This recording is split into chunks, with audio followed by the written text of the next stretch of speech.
ये सख्त हैरानी का सबब है कि वो जो सीपीएमटी में इतनी बढ़िया रैंकिंग लेकर डॉक्टर बनी हो, वो इतनी रेडिकलाइज कैसे हो गई कि उसने फिर एक गैंग बना डाला। वो गैंग जो उसी जैसे दूसरे ब्राइट डॉक्टर्स को रेडिकलाइज करती चली गई और उन डॉक्टर्स ने फक्र के साथ अपने ग्रुप का नाम ही रख दिया रेडिकलाइज डॉक्टर्स। और जब यह पता चल रहा है कि इस साजिश के तार तो तुर्की तक से जुड़े हुए थे, बांग्लादेश से विस्फोटक पहुंचाया जा रहा था, तो असल में यह साजिश क्या ग्लोबल होती जा रही है। इस पूरी साजिश से आज वो तमाम परतें हटाएंगे जो इसको अभी तक गोपनीय बनाए हुए हैं, और कई सारी चीजें ऐसी जो सावधान करने वाली भी हैं। क्यों कह रहे हैं हम दिल्ली ब्लास्ट केस में क्या क्या आज नया हुआ है, जरा देखिए। दिल्ली ब्लास्ट केस में बड़ा पर्दाफाश हुआ कि बांग्लादेश से यह विस्फोटक आया। पहले यह समझा जा रहा था कि किसानों से थोड़ी थोड़ी मात्रा में किसी तरीके से अमोनियम नाइट्रेट इकट्ठा करके विस्फोटक बनाया जा रहा था। टारगेट पर अयोध्या और काशी के मंदिर थे। अयोध्या का मंदिर, काशी का मंदिर, हिंदू आस्था के ये बड़े केंद्र, वहां पर निशाना बनाए जाने की, और सबसे बड़ी बात, संभ्रांत लोगों को रिक्रूट किया जा रहा था, डॉक्टर्स को रिक्रूट किया जा रहा था, डॉक्टर्स को रेडिकलाइज किया जा रहा था, जिनके ऊपर कभी कोई शक नहीं कर सकता, जिनको जिंदगी देने वाला समझा जाता है, जिंदगी छीनने वाला नहीं। बांग्लादेश से विस्फोटक, तुर्की से जुड़ा हुआ तार, 11 दिन तक अल फला यूनिवर्सिटी में खड़ी हुई कार, 2 साल से धमाके की प्लानिंग, ये वो तमाम पॉइंटर्स हैं जिनके इर्द गिर्द आज की अड़ी घूमेगी। लेकिन सबसे पहले जरा देखिए ये खबर, इस वक्त की बड़ी खबर ये रही आपके सामने। देश के 5 एयरपोर्ट्स को बम की धमकी मिली। देश के 5 एयरपोर्ट्स को बॉम्ब की धमकी, दिल्ली, मुंबई, चेन्नई इसमें शामिल एयरपोर्ट को बॉम्ब से उड़ाने की धमकी। त्रिवेंद्रम, हैदराबाद एयरपोर्ट को भी धमकी मिली। यह बहुत बड़ी खबर है। देखिए, इस दिल्ली ब्लास्ट के बाद एयरपोर्ट को बॉम्ब से उड़ाने की धमकी, जब एक खास तरह की मानसिकता इस समय देश में प्रिवेल कर रही है, उन लोगों की भी जिन्होंने इस ब्लास्ट को होते हुए देखा है, उन लोगों की भी जो ये समझ रहे हैं कि अब इस तरह का केस जाहिर है 12-13 साल के बाद अगर दिल्ली में देखने को मिला है तो ये वन ऑफ इंसिडेंट किसी तरीके से हो गया, लेकिन अब इस तरह की घटनाएं नहीं होंगी। लेकिन फिर जाहिर है जब ये हुआ होता है तब दिमाग में घाव, दिल में घाव बहुत ताजा होते हैं। और जितेंद्र शर्मा हमारे संवाददाता आपको ये बता रहे हैं कि ये थ्रेट क्या इस समय किसी ने सनसनी फैलाने के लिए की है, या ये थ्रेट क्रेडिबल लग रही है? जितेंद्र। जी बिल्कुल, देखिए दिनेश, ये तकरीबन दोपहर 3:30 बजे इंडिको को एक ईमेल रिसीव हुआ जिसके अंदर इन 5 एयरपोर्ट का नाम था, सभी इंटरनेशनल एयरपोर्ट है, और वहाँ पर बम ब्लास्ट की धमकी दी गई थी। हालांकि पूरा चेक किया गया, अभी तक कहीं भी कुछ भी नहीं मिला है, तो कहीं ना कहीं इसको देखा जा रहा है कि नॉन स्पेसिफिक एक थ्रेट थी ये, तो फिलहाल अभी तक इसको रूल आउट किया गया है, लेकिन फिर भी जाँच एजेंसियाँ पूरे तरीके से हाई अलर्ट पर हैं। नहीं तो पता चल गया क्या इसके आईपी वगैरह से, किसी से ये पता चल रहा है कि कहां से ओरिजिनेट हुई है मेल, किसने इसको भेजा क्या ये? और खास तौर से क्योंकि एजेंसीज में अब वैसे लोग भी हैं जो ये समझते हैं कि किस तरह के कहां से आने वाली मेल्स को क्रेडिबल समझा जाता है, जिसमें कुछ लगता है कि हाँ वाकई इसमें एक्शनेबल कुछ है, और कई जगह से आने वाली मेल्स को ये होक्स समझा जाता है। क्या इसको डिफरेंशिएट किया जा सका? जी बिल्कुल, देखिए जांच एजेंसियां इसके आईपी एड्रेस के जरिए मेल भेजने वाले शख्स तक पहुंचने की कोशिश कर रही हैं। इससे पहले पूरा जितने भी 5 ही एयरपोर्ट थे, दिल्ली, त्रिवेंद्रपुरम, इसके अलावा लखनऊ, सभी पर पूरे तरीके से छानबीन की गई, लेकिन कुछ भी बरामदगी नहीं हुई। तो फिलहाल अब इन्वेस्टिगेशन जो है इस तरफ बढ़ रही कि आखिरकार मेल भेजने वाला कौन शख्स था, उसका मकसद क्या था, लेकिन अभी तक वो पकड़ में नहीं आ पाया, ना ही उसकी पहचान हो पाई है। जी जितेंद्र, आप निगाह बनाए रखें, ये बहुत बड़ी खबर है जो आपने हम तक पहुंचाई है। इस वक्त की बड़ी खबर है, एक बार फिर से आपके सामने फ्लैश कर रहा हूं। देश के 5 एयरपोर्ट्स को बॉम्ब की धमकी दी गई है। दिल्ली, मुंबई, चेन्नई एयरपोर्ट्स पर बॉम्ब की धमकी, त्रिवेंद्रम और हैदराबाद एयरपोर्ट्स को भी धमकी भेजी गई है। दोपहर 3:30 बजे ये मेल आया है एक फ्लाइट सर्विसेज प्रोवाइड करने वाली एक कंपनी को, और इसमें यह धमकी दी गई है कि इन तमाम जगहों पर बॉम्ब से इन जगहों को उड़ाए जाने की तैयारी है। तो इस समय जिस तरह का माहौल पूरे देश में प्रिवेल कर रहा है, क्या कुछ लोग, कुछ शरारती तत्व इसका फायदा उठाना चाहते हैं, या वाकई इस समय किसी भी तरह की धमकी को, किसी भी तरह बात को बहुत ज्यादा गंभीरता से ले जाने की जरूरत है? अगला देखिए, एक इको स्पोर्ट्स कार, दिल्ली धमाकों के बाद एक बहुत बड़ा अलर्ट आ रहा है। दिल्ली पुलिस को एक और कार की तलाश है। लाल रंग की इको स्पोर्ट्स कार की तलाश कर रही है पुलिस। दिल्ली पुलिस की 5 टीमें कार की तलाश कर रही हैं। जांच में पता चला है कि संदिग्धों के पास i20 के अलावा एक और लाल इको स्पोर्ट्स कार भी थी। इस कार को लेकर उत्तर प्रदेश, हरियाणा पुलिस को भी अलर्ट भेजा गया है। तो ये पता चल रहा है कि ये जो पूरी गैंग थी, जिसमें एक के बाद एक लोग नए चेहरे सामने आ रहे हैं, कई डॉक्टर सामने आ रहे हैं, और उसमें एक और कार का जिक्र हो रहा है। ये कार लाल रंग की एक इको स्पोर्ट से, अगर आपके आसपास इस तरह की कोई इको स्पोर्ट जिसको आपने पहले कभी नहीं देखा अचानक आपके पास कहीं खड़ी हुई दिखाई देती है, तो फौरन पुलिस को इत्तला कीजिए। ये लाल रंग की इको स्पोर्ट्स है जिसको दिल्ली पुलिस तलाश रही है। इसमें भी विस्फोटक हो सकते हैं, या इस पूरे मामले को उसका किससे पर्दे हटाने के लिए इस कार की भी तलाश और इसको ढूंढा जाना बहुत ज्यादा जरूरी है। आज की अड़ी में आइए अब इसको आगे बढ़ाते हैं। साजिश के तार कहां कहां जुड़े हुए हैं, कौन कौन इसमें मुलव्विस है, इसको समझने की कोशिश करते हैं। यह भी आपको बता दूं कि ये जो लाल रंग की इको स्पोर्ट्स कार है, इसको लेकर एक बड़ा खुलासा हुआ है। इस कार का दूसरा मालिक है उमर के पास वो कार भी थी i20, हालांकि वो पेपर्स पर नहीं थी। तारिक या आमिर के नाम पर उसने लिया था और खुद चला रहा था उसको। पैसे उसी ने भुगते थे, उसी ने भुगतान किया था जब ये कार खरीदी गई थी। और जिस i20 कार में धमाका हुआ था, उमर के नाम वो गाड़ी भी थी और ये इको स्पोर्ट्स भी उमर के नाम पर ही है। पुलिस जांच कर रही है कि ये वही उमर है या कोई और। दिल्ली पुलिस ने दिल्ली के सभी कार डीलर्स और वर्कशॉप से संपर्क किया है। दिल्ली पुलिस को आशंका है कि इको स्पोर्ट्स कार का रंग वर्कशॉप के जरिए हो सकता है उसका पेंट बदल दिया गया हो।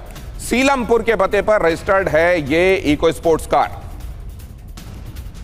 और अब अगली खबर भी जरा इसी के साथ देख लीजिए, फिर मेहमानों को इंट्रोड्यूस करता हूं और बताता हूं कि आज के अपडेट्स पर क्या है उनका थ्रेडबेयर एनालिसिस। लेडी आतंकी शाहीन पर एक बड़ा खुलासा। शाहीन के खाते में जैश ने पैसे भेजे, मिनी कमांड सेंटर के लिए पैसे ट्रांसफर किए। एक मिनी कमांड सेंटर बनाया जाना था। आपको मालूम है कि यहां जमातुल मोमिनात बनाया जा रहा था, उसका मुखिया बनाया गया था शाहीन को। अक्टूबर नवंबर से इसमें रिक्रूटमेंट बढ़ा दिए गए थे। जब ऑपरेशन सिंदूर हुआ तो जैश-ए मोहम्मद के मुखिया मसूद अजहर की बड़ी बहन उसमें मारी गई थी और तभी उसने बिलक बिलक कर कहा था कि अब मैं इसका बदला लूंगा। और छोटी बहन को फिर उसने दारोमदार दिया कि अब महिलाओं को रिक्रूट करो। उसी की जिम्मेदारी यहां शाहीन को दी गई और शाहीन को यहां मिनी कमांड सेंटर बनाने के लिए पैसे भेजे गए। मसूद अजहर की बहन से सीधे संपर्क में थी शाहीन। एजेंसियां विदेशी फंडिंग की जांच में जुटी हुई हैं। कहा यह भी जा रहा है कि यहां पर धमाके के इस पूरे प्लॉट को रचने के लिए 30 से 40 लाख रुपए शाहीन ने ही दिए थे। तो मिनी कमांड सेंटर बनाने के लिए और 30-40 लाख रुपए इस घटना को अंजाम देने के लिए दिए गए थे। और ये सारे पैसे पाकिस्तान से आए थे। पाकिस्तान, मसूद अजहर, उसकी बहन सादिया इस सबको फंड कर रहे थे। मसूद अजहर को ये पैसे जाहिर है वहां के सरकार ने और बाढ़ पीड़ितों की मदद के नाम पर जो पैसे पहुंचाए गए थे, उस पैसे को यहां टेरर फंडिंग के तौर पर इस्तेमाल कर लिया गया मसूद अजहर की तरफ से। विशेषज्ञ इस बारे में क्या कहते हैं वो भी हम आपको बताएंगे, लेकिन पहले आइए जरा आज के मेहमानों से आपका परिचय करा देता हूं। मेरे साथ मेजर जनरल के सिन्हा जुड़ रहे हैं।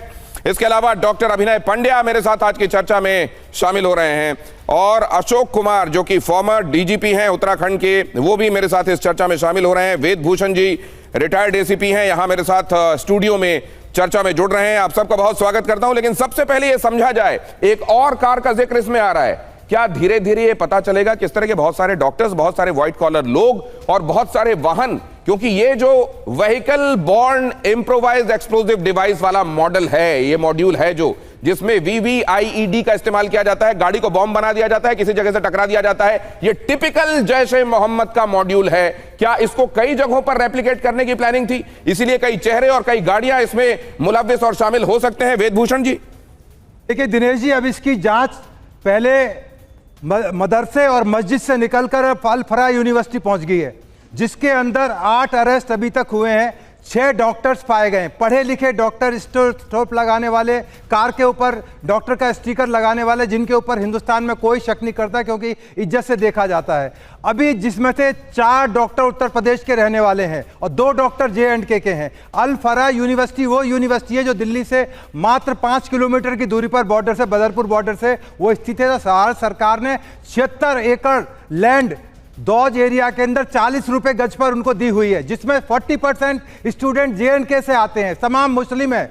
अब आप तमाम क्रोनोलॉजी को समझे, इसमें जो पाक का एंगल आ रहा है, टर्की का एंगल आ रहा है, इसलिए कल भारत सरकार ने, गृह मंत्री ने इसकी तफ्तीश NIA को हैंडओवर कर दी है, क्योंकि इसके इंटर स्टेट रेमिफिकेशन, ये बहुत बड़ी बात आप कह रहे हैं, इसके तार जुड़े इस लिहाज से आप बड़ी बात कह रहे हैं कि पहले मदरसों पर, मस्जिदों में या उन जगहों पर जहां पर निचले तबके से जुड़े हुए वो लोग जिनको पैसों की लालच में या ब्रेन वॉश करके उनको लाया जा सकता था इजीली, क्योंकि उनको इंडोक्ट्रिनेट करना बड़ा आसान होता था। उन जगहों पर पहले तलाश होती थी, लेकिन अब वहां से तलाश अल-फलाह जैसी यूनिवर्सिटी तक पहुंच गई। पढ़े लिखे लोग, व्हाइट कॉलर लोग, और ये नेफेरियस डिजाइन। आइए एक महत्वपूर्ण इंफॉर्मेशन आपके साथ शेयर कर रहा हूं, उसके बाद बाकी मेहमानों के पास जाऊंगा। बाय द वे मैं आपको ये बता दूं, अभिनव पंड्या जो है वो काउंटर टेररिज्म के बहुत बड़े एक्सपर्ट हैं, उनके साथ हम चर्चा करेंगे। अब ये देखिए जरा, डॉक्टर शाहीन पर लेटेस्ट पर्दाफाश क्विकली दिखाइए। लेडी आतंकी डॉक्टर शाहीन सईद को जैश से फंडिंग मिल रही थी, मैंने आपको बताया। ये सीपीएमटी में एक बड़ी रैंक लेकर एक बड़ी ब्राइट स्टूडेंट थी जो ये डॉक्टर बनी थी, लेकिन डॉक्टर बनने के बाद जिंदगियां बचाने का जिससे काम करना चाहिए था वो अचानक खोई खोई सी रहने लगी, पता नहीं किस दुनिया में रहने लगी, वो और उसका भाई परवेज दोनों। और फिर देखिए क्या होता चला गया। शाहीन के अकाउंट में विदेशी ट्रांजैक्शन के सुराग हैं, सीधे सीधे ट्रांजैक्शन हुआ है अकाउंट के जरिए, खुद उसी का अकाउंट यूज किया गया है। एजेंसियां फरीदाबाद मॉड्यूल की टेरर फंडिंग की जांच में जुटी हुई हैं। नेक्स्ट दिखाइए। और इसमें जैश के इशारे पर महिला विंग रिक्रूटमेंट सेंटर खोल रही थी, जिसका नाम मैंने आपको बताया ये था जमातुल मोमिनात, और उसकी हेड थी इंडिया में। ये मिनी रिक्रूटमेंट कमांड सेंटर के लिए जैश ने इसे फंड ट्रांसफर किया था, और इस तरीके से पैसे देकर यहां पर लोगों को बहकाने, बरगलाने, और जाहिर है जो दीन का रास्ता नहीं है उस तरफ, उसी को दीन का रास्ता बताकर उस तरफ ले जाने की तैयारी थी। शाहीन सहारनपुर हापुड़ में गुप्त ठिकाने तलाश रही थी। बीच में अचानक, जबकि ये कानपुर में एक मेडिकल कॉलेज में, गणेश शंकर विद्यार्थी मेडिकल कॉलेज में नौकरी कर रही थी, अच्छी नौकरी, एमबीबीएस एमडी, ये आसानी से कोई नहीं बनता। ये बनने के बाद नौकरी करते हुए अचानक नौकरी छोड़कर गायब हो जाना, और गायब होने के बाद इस तरह के कामों में मुलव्विस हो जाना, यह समझ में नहीं आने वाली बात है। अभी तक यही लगता रहा कि वो लोग जो पढ़े लिखे नहीं होते, वो लोग जिन्हें दीन दुनिया का एक्चुअली पता नहीं है, जिनको नहीं मालूम अच्छा क्या है बुरा क्या है, उनको अच्छे के नाम पर बुराई बेच दी जाती है। लेकिन यहां तो कुछ और ही दिखाई दे रहा है। यह जरा समझने की कोशिश करता हूं। डॉक्टर अभिनव पंड्या, क्या आपके लिए भी एक चैलेंज है समझना? अभी तक आपने टेररिज्म के, अभी अभिनव पंड्या हमारे साथ नहीं है, तो मैं जरा के सिन्हा साहब के पास लेकर जाता हूं। के सिन्हा साहब, आप लोगों ने तो देखा है, आप रहे हैं वहां पर, एलओसी के पास आपने रहकर ये देखा है कि किस तरीके के लोगों को बरगलाया जाता है, कौन से वो लोग हैं जिनके हाथों में 500 रुपए में पत्थर थमा दिए जाते हैं। लेकिन यहां तो इतने पढ़े लिखे लोग। जय हिंद दिनेश। जय हिंद। देखिए, यदि मैं आपको बताऊं, उसामा बिन लादेन इंजीनियर था, जौहरी डॉक्टर था, और जो बड़े काम होते हैं यही लोग करते हैं। और खाली उसमें आपका जिहाद यदि आप शामिल कर दें तो ये मत कहें आप प्लीज़ कि ये पढ़े लिखे लोग हैं, ये जाहिल हैं, ये जिहादी हैं। इनकी सोच यही है, पढ़ लिख लेने से कुछ नहीं होता और भी डेंजरस होता है। हाँ, पत्थरों में हाथ में जो छोटे वाले जो आप OGW की बात कर रहे हैं, जो ज़मीन पे करते हैं, वो उनकी सेल्फ लाइफ कम होती है, उनका उतना योगदान नहीं होता जितना इनका योगदान होता है। आपने बताया डॉक्टर शाहीन साहिब, वो जो जमाते उल मोमिनात जो उन्होंने खोला है, जिसमें सादिया अजहर हैं या समीरा अजहर हैं, ये दोनों उनकी बहनें, उनकी बड़ी बहन मारी गई है। पर एक बड़ी खबर आ रही है और आपके लिए भी ये बड़ी खबर है, लिहाजा सुन लीजिए, उसके बाद आपका एनालिसिस देखता हूं। पुलिस को लाल रंग की जिस संदिग्ध कार की तलाश थी वो मिल गई। फ्लैश कीजिए ये खबर। फरीदाबाद पुलिस ने इको कार को पकड़ा। खंदावली गांव के पास मिली eco sports car. Faridabad police ने इसको पकड़ा है, खंदावली गांव के पास मिली है। ये लाल रंग की इको स्पोर्ट्स है, और इस इको स्पोर्ट्स का मालिक भी उमर ही बताया जाता है। लेकिन क्या ये वही उमर है? डॉक्टर उमर। जितेंद्र हमारे संवाददाता एक के बाद दूसरी न्यूज आपके सामने लेकर आ रहे हैं। ताबड़तोड़ न्यूज ब्रेक हो रही है TV9 भारतवर्ष पर। जितेंद्र, बहुत मुबारक आपको। एक और खबर आप सबसे पहले ब्रेक कर रहे हैं। इस कार के बारे में क्या पता चला? मालिक वही डॉक्टर उमर है?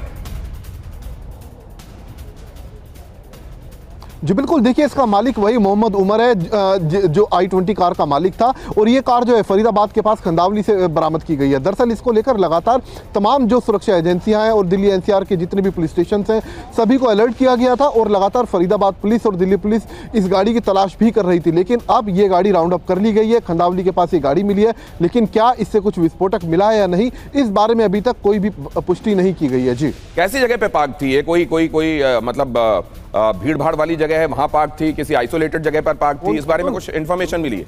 फोन करना उसे। जितेंद्र कह रहे हैं अभी जानकारियां जुटा रहे हैं। आप देखिए ये कितना एक तरीके से चैलेंजिंग काम होता है, उसी वक्त इंफॉर्मेशन को गैदर करना, उसी वक्त आप तक पहुंचाना, इसमें कोई डिले ना हो, तुरंत इंफॉर्मेशन मिले, आप तक पहुंचाई जाए, इंफॉर्मेशन क्रेडिबल हो। ये तमाम चैलेंजेस होते हैं एक एथिक्स वाला जर्नलिज्म करने वाले ऑर्गेनाइजेशन और इंडिविजुअल के सामने, और जितेंद्र उसे बखूबी निभा रहे हैं। जितेंद्र, मैं ये पूछना चाह रहा था आपसे, आइसोलेटेड जगह पर पार्क मिली है, किसी भीड़भाड़ वाली जगह पर पार्क मिली है? खंदावली जो गांव है वहां बस्ती में या बाहर, कहां, खेतों में?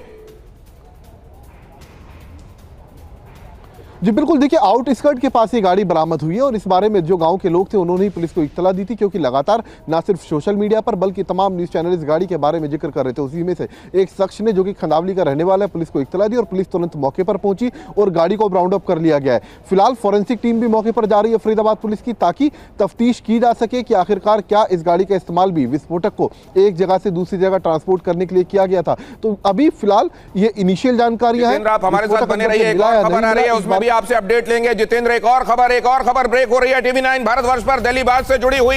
ये रही आपके सामने आड़ी में दिल्ली धमाके को लेकर एक और बड़ा अपडेट। धमाके से पहले कमला मार्केट की एक मस्जिद गया था उमर। कमला मार्केट मस्जिद में 10 मिनट तक रहा था उमर। कमला मार्केट की मस्जिद से लाल किले की तरफ गया था उमर। तो पहले ये कमला मार्केट की मस्जिद गया था, उसके बाद लाल किले की तरफ फतेहपुरी मस्जिद के बगल में जो पार्किंग है वहां पर ले जाकर इसने गाड़ी लगाई थी। कमला मार्केट मस्जिद क्या करने गया था? क्या वहां से भी इसे कुछ निर्देश मिल रहे थे, या ये एक्चुअली क्योंकि अपना फोन ऑफ कर चुका था, इनकम्युनिकेटो था, वैसे में कहीं कहीं जाकर टाइम पास करने की इसकी नियत थी, क्या थी? जितेंद्र, इस बारे में क्या ब्यौरा है?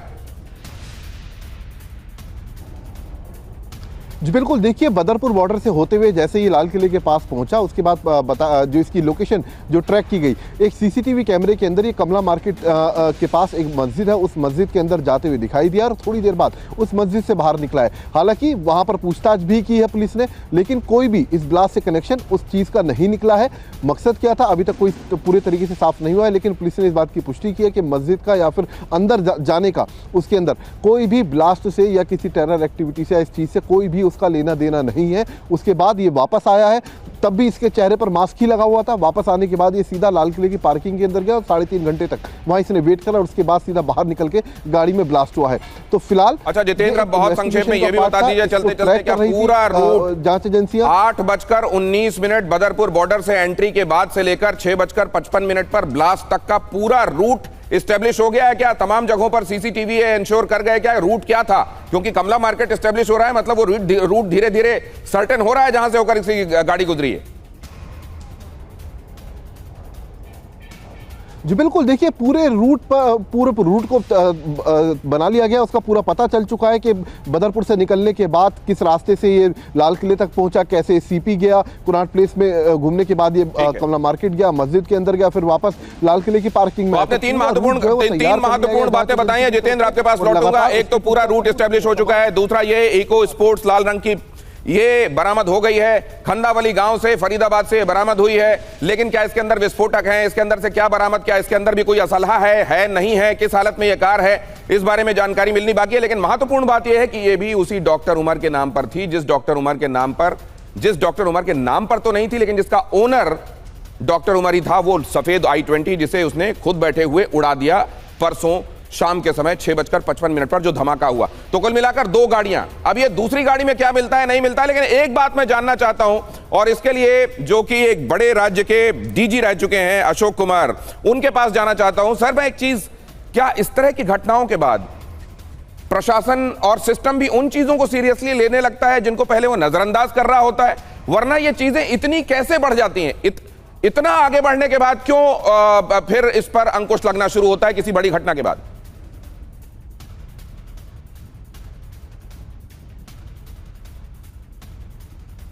ये बोलना तो आसान होता है, किंतु कार्रवाई के टाइम इतना आसान नहीं होता है। आप सोचिए कितनी संख्या में लोग हैं, कितने करोड़ों की संख्या में लोग और कितनी संख्या में गाड़ियां हैं।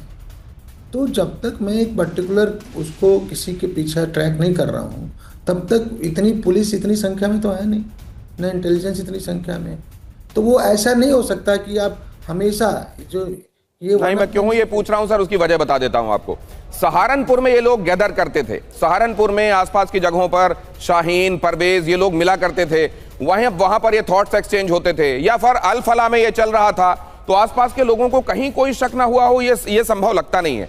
एज अ सोसाइटी भी, एज अ सिस्टम में सिर्फ सवाल नहीं कर रहा हूं, as an individual, as a society, as a system, क्या तब हम बातों पर गौर करना शुरू करते हैं जब इस तरीके की चेतावनी भरी बातें हमारे आसपास हो जाती हैं? कई बार हम नजरअंदाज कर रहे होते हैं महत्वपूर्ण चीजों को। यह जानना चाह रहा हूं मैं।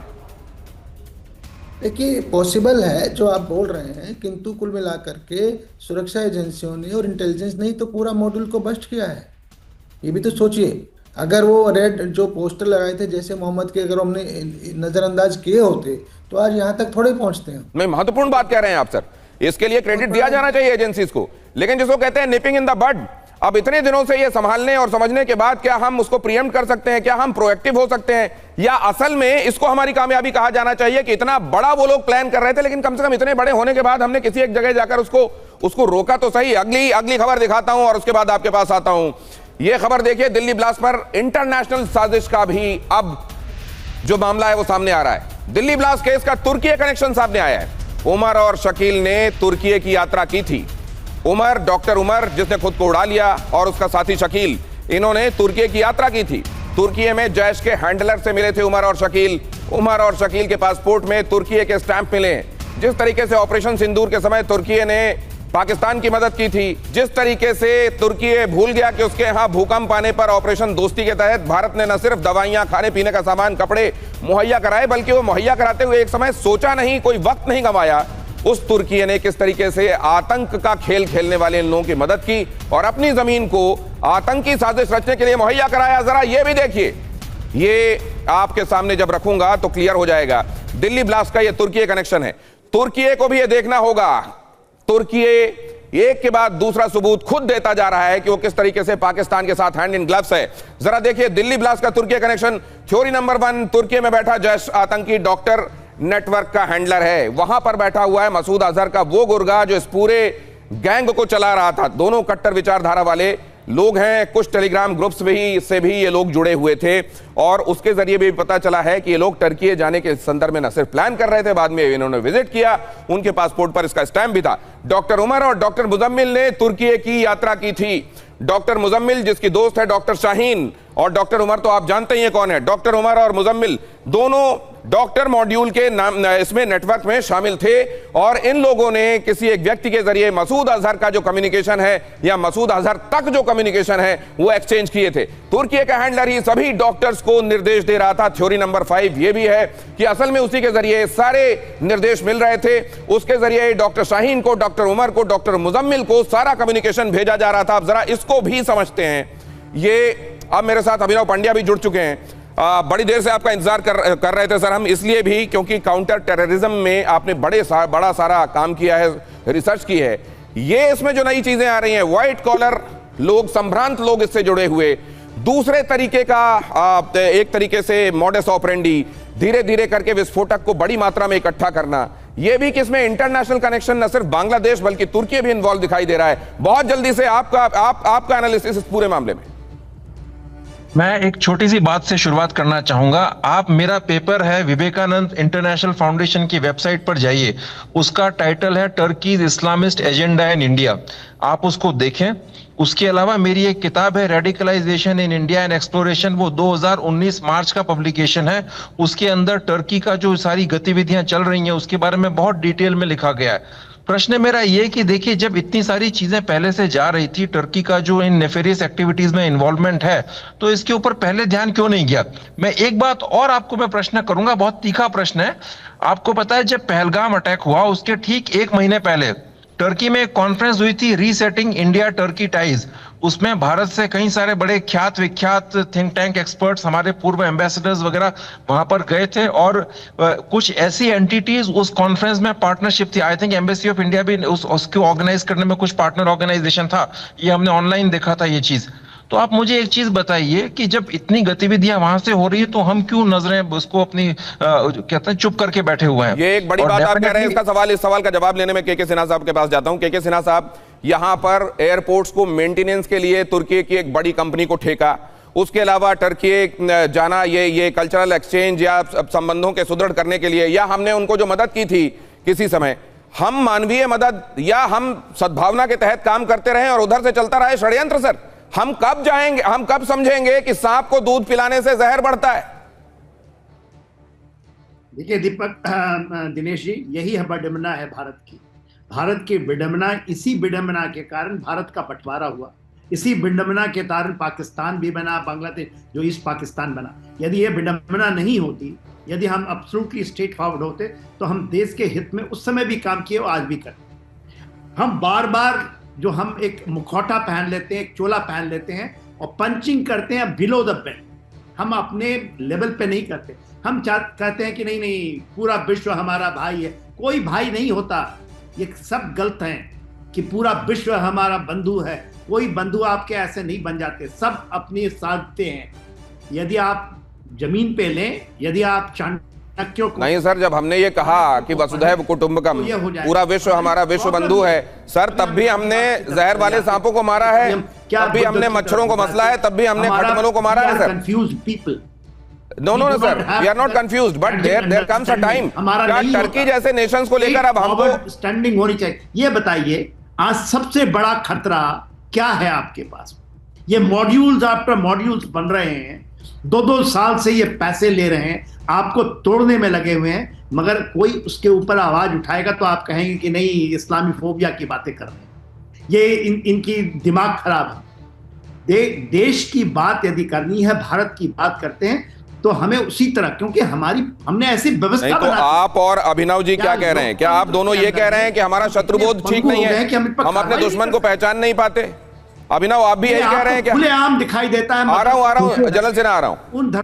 अभिनव सर, देखिए बात यह है कि आप ये पहले देखें कि पहचानने वाले कौन है। क्या एक पूरा तंत्र काम करता है, आपका एक पूरा एक सिक्योरिटी एस्टेब्लिशमेंट होता है, वहां पर लोगों की क्या अंडरस्टैंडिंग, मेरे और आपके शत्रु को पहचानने से उसका कोई ज्यादा रेलेवेंस नहीं है।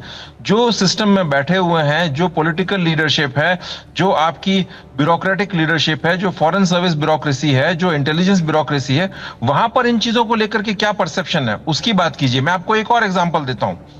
यहां पर कतर की तरफ से जिस तरह से इस्लामिस्ट रेडिकलाइजेशन मदरसों की फंडिंग हो रही है, आप उसकी जांच कीजिए। मेरी एक रिपोर्ट है, उसानास फाउंडेशन हमारा थिंक टैंक है, उसकी वेबसाइट पर जाइए आप, उसमें एक आर्टिकल है, बड़ी रिपोर्ट है, Qatar's involvement in foreign funding of Islamist. तमाम आपने रिसर्च रिपोर्ट तैयार की हैं और कई जगहों पर पब्लिश की हैं, इसका आउटकम क्या निकला? नंबर 1। नंबर 2, ये जो व्हाइट कॉलर, ये जो पहले हम हाइब्रिड आतंकवाद के बारे में पढ़ते रहे कि ये आतंकवादी अब आम से दिखने वाले लोग होते हैं और सामने आते हैं, मारकर गायब हो जाते हैं, अब ये जो व्हाइट कॉलर टेररिज्म आ गया जिसमें संभ्रांत बड़े पढ़े लिखे लोग शामिल हैं, सर ये कितना डेंजरस इशारा है? देखिए ये बहुत डेंजरस है। मैं आपको, can I speak? Hello, please go ahead quickly sir. ये व्हाइट कॉलर टेररिज्म जो है, मैं अगेन फिर मैं एक बात कहूंगा, ये कोई नया फिनोमिना नहीं है। धारा 370 को जब हटाया गया तो उसके बाद पाकिस्तान ने अपनी पूरी स्ट्रेटजी और टैक्टिक्स को चेंज किया। उन्होंने अपने पुराने सारे OGWs जो कि पुलिस के द्वारा आइडेंटिफाइड थे, उन सबको हटा दिया और ऐसे नए लड़के ढूंढे जो प्रोफेसर्स हैं, इंजीनियर्स हैं, डॉक्टर्स हैं, जो थोड़े से एजुकेटेड हैं और शार्प हैं।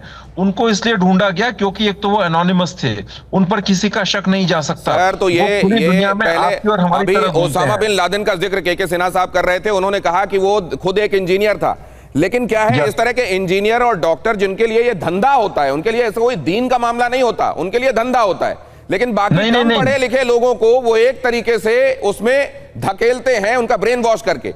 ये लोग किस तरीके से रेडिकलाइज हो रहे हैं, ये पढ़े लिखे लोग? देखिए मैं एक बात कहूंगा, ये देखिए मैं आपको एक बात कहूंगा, जब आप बात करते हैं इस्लामिस्ट टेररिज्म की, तो इसमें हम लोगों को एक मानना चाहिए कि एक रिलीजियस रेडिकलाइजेशन का एक बहुत मेजर रोल है। ये जो पढ़े लिखे लोग हैं ना, ये भी मुस्लिम ब्रदरहुड और जमात इस्लामी जैसी तंजीमों के प्रभाव में हैं, और ये लोग भी उतने ही रिलीजियसली मोटिवेटेड और रेडिकलाइज्ड हैं। अगर ये पढ़े लिखे लोग भी उतने ही रिलीजियसली रेडिकलाइज्ड हैं तो ये बहुत डेंजरस इशारा है। दिल्ली ब्लास्ट पर बहुत बड़ा पर्दाफाश हुआ है, बांग्लादेश से लाए गए थे विस्फोटक, भारत में कई जगहों पर बड़े धमाके की साजिश थी।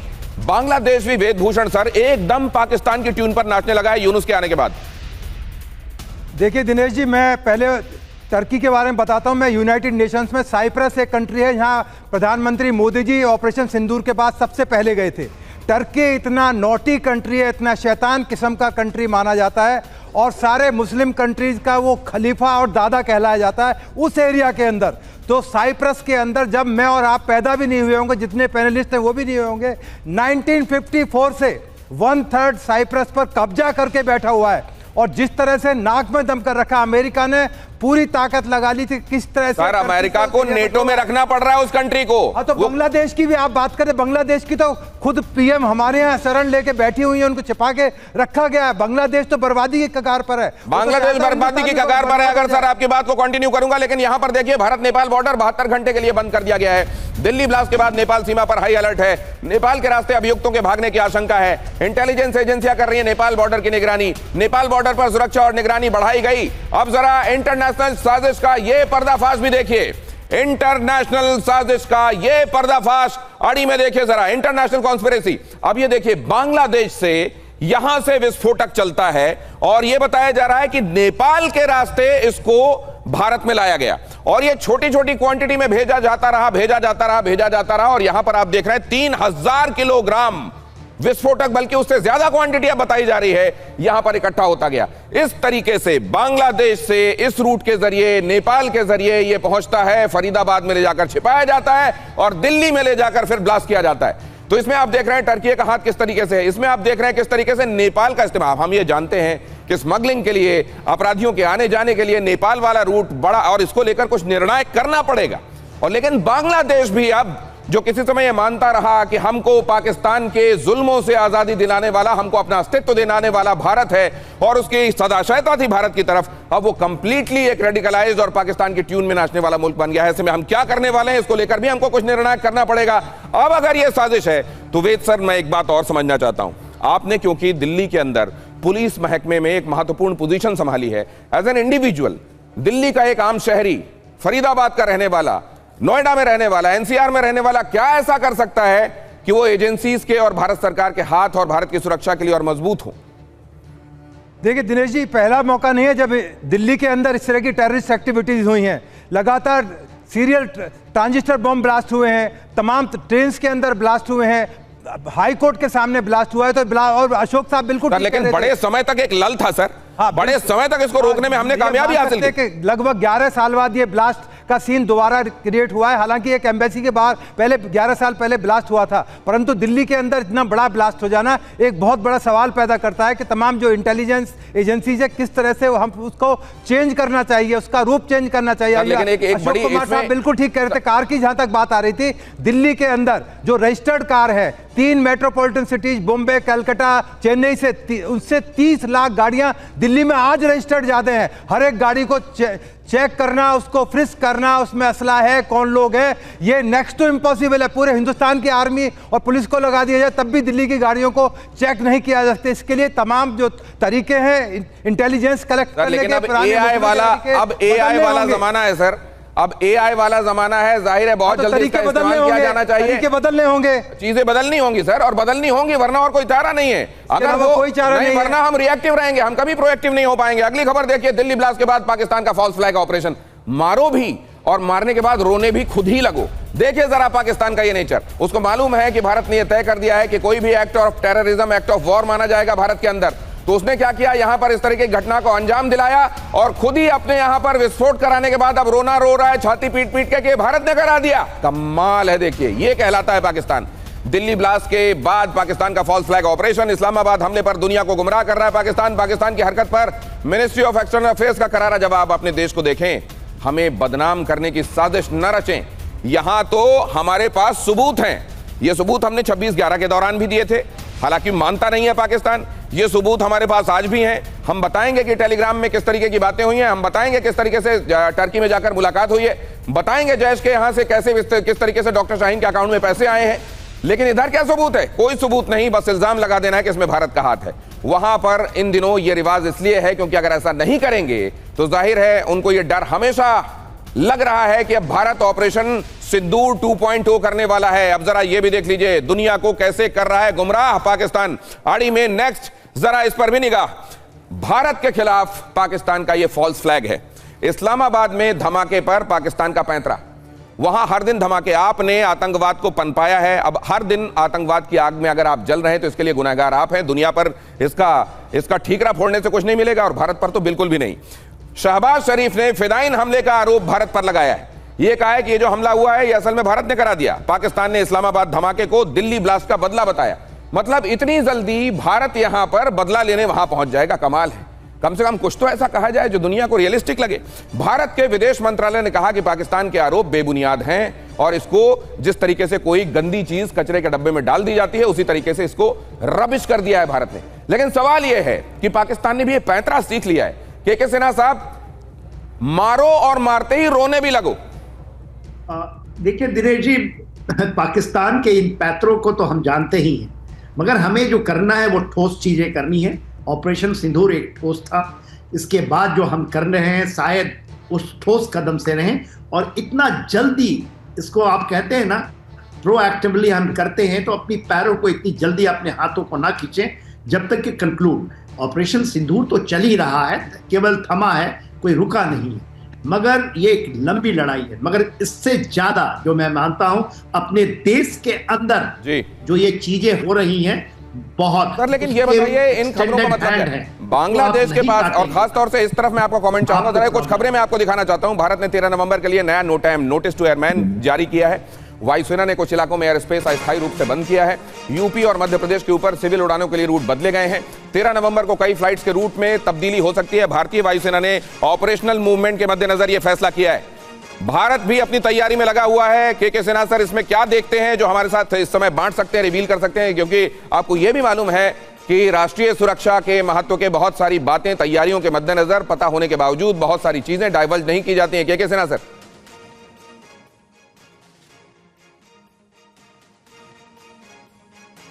जनरल सेना को मेरी आवाज अभी नहीं जा रही है। जरा देखिए, क्या भारत के खिलाफ बड़ी साजिश?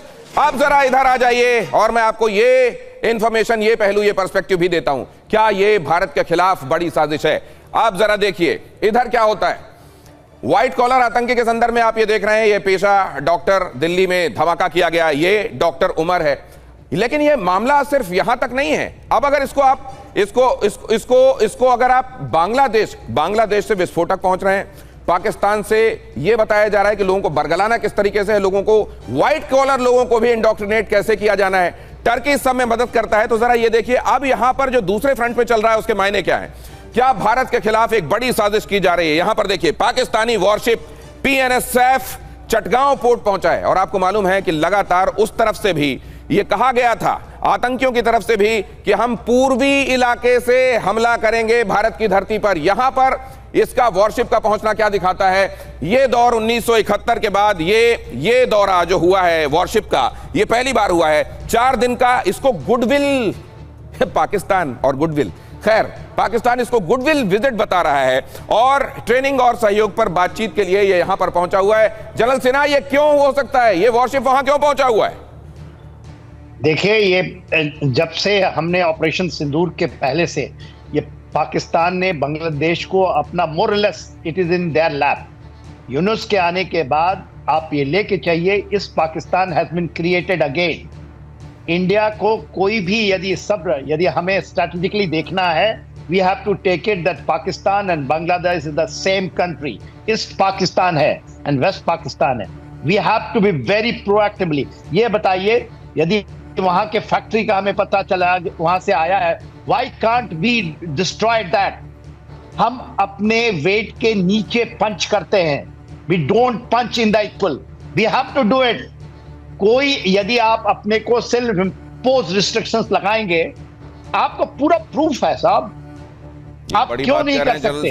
और यही है जनरल सिन्हा, ये बड़ी बात आप कह रहे हैं कि इससे हमको, हम निप इन द बड ना भी कर पाए तो कम से कम सेम वेट कैटेगरी में हमको पंच करते आना चाहिए। जनरल सिन्हा, ये खबर बताने के बाद आज वाइंड अप करना होगा। दिल्ली धमाके के बाद पाकिस्तान खौफ में है, ऑपरेशन सिंदूर से घबरा रहा है पाकिस्तान पर हमला कर सकता है भारत। ख्वाजा आसिफ ने कहा है ये पाकिस्तान युद्ध जैसे हालात में है। ख्वाजा आसिफ का कहना है, देखिए वहां पर रोना भी रोया जा रहा है और पहले से चिल्लाया भी जा रहा है, हमला कर देगा, हमला कर देगा, हमला कर देगा। लेकिन अगर भारत ने तय किया है कि हमला होगा तो ख्वाजा आसिफ आप शांत रहें, आप चीखें, आप चिल्लाएं, आपकी जो मर्जी करें, जो होना है वो होकर रहेगा। बहुत धन्यवाद करता हूं आप सभी मेहमानों का।